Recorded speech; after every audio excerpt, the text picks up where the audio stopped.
The ground reality is Bihar is people have no civic sense. Not even kidding.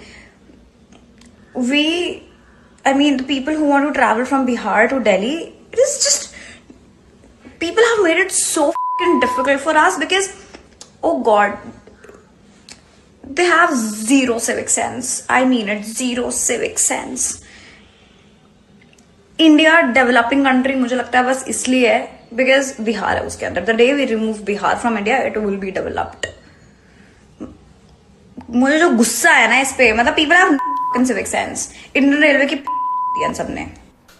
मगर जी सवाल बहुत सारे हैं कि उस बिहार के बारे में बात करें जिस बिहार के ब्रेन की चर्चा हिंदुस्तान में होती है. आईएएस पीसीएस तमाम वहां से निकल कर आते हैं. और ये क्या बच्चों को शिक्षा देगी जो खुद गालियों की बौछार कर रही है? नहीं देखिए, मैं इनके